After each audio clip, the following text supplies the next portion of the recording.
Hello traders, good evening.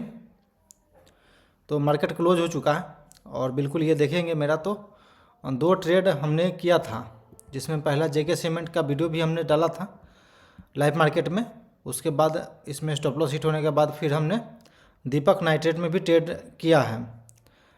जे जेके cement में हमने पहले ट्रेड इंटर किया था। पहले ऑर्डर बुक देख लेते हैं। जेके सीमेंट देखें तो 9:56 के आसपास हमने पहले 10 क्वांटिटी, जैसा कि कल के दिन पे हम वीडियो में बात किए थे कि बिल्कुल स्मॉल क्वांटिटी से ही हमको बैक टेस्टिंग पे फोकस करना चाहिए।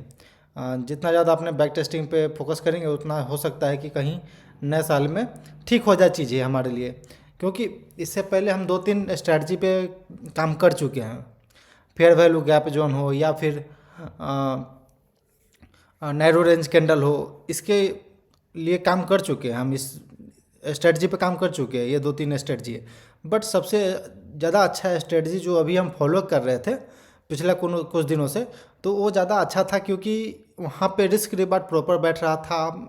ट्रेड बिल्कुल मेरे डायरेक्शन में मेरे हिसाब से चल रहा था, तो ये ज़्यादा अच्छा था। तो हमें इसी स्ट्रेटजी पर कोशिश कर रहे हैं कि इसमें कुछ ऐसा मिल जाए जहाँ हम गलती कर रहे हैं और हमें पता नहीं चल रहा है कि समय के साथ बहुत सारी चीज़ें जो होती है चेंज होते रहती है। तो हम वहाँ पे समय के साथ हो सकता है कि हम चेंज नहीं कर पाए हों अपने आप को, और जिस वजह से गलती हमें झेलना पड़ रहा है। तो ठीक है, अभी हम फिलहाल बिल्कुल स्मॉल क्वांटिटी से ही हम स्ट्रेटजी को बैक टेस्टिंग करेंगे।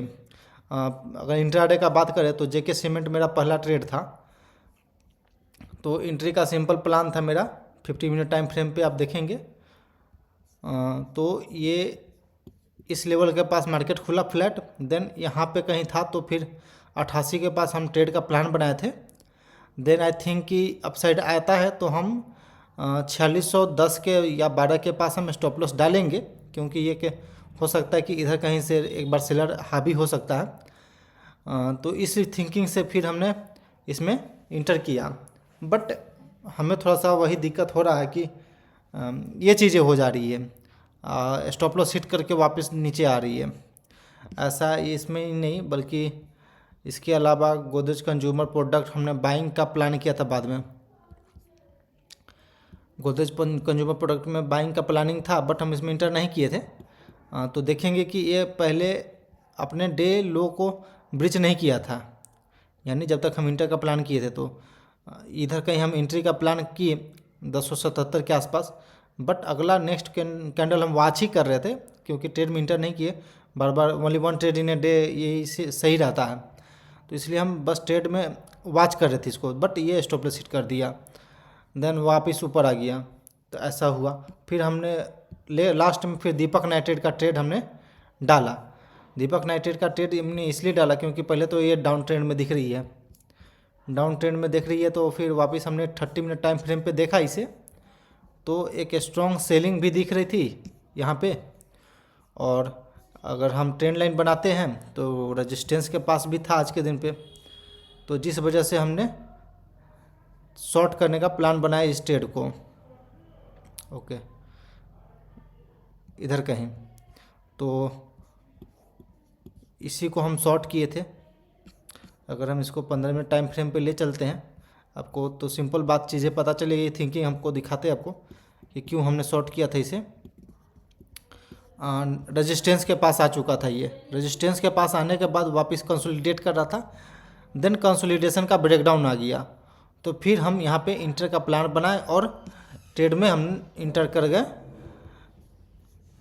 15 क्वांटिटी। 2617 के पास मेरा एंट्री हो गया इसमें, दीपक नाइट्रेट में 2617 के आसपास मेरा एंट्री हो गया। हाँ, इस कैंडल के थोड़ा सा ऊपर में हमने बाइंग का सेलिंग का ऑर्डर डाला और यहाँ पे हो गया। ये क्लोज होने का हम वेट कर रहे थे, ये क्लोज होते होते तक नीचे आ गया। तो फिर हमने इधर कहीं शॉर्ट किया, देन इधर कहीं कवर कर लिया हम, इधर नहीं। तो ये ठीक था। तो आई थिंक कि हमें लग रहा है कि इसी प्रकार का स्ट्रेटजी हमको प्ले करना चाहिए। और लगभग हमको, जैसे कि ये ट्रेड था, पहले हम 9:45 10 बजे के 10:15 तक हम ट्रेड में इंटर कर जाते थे।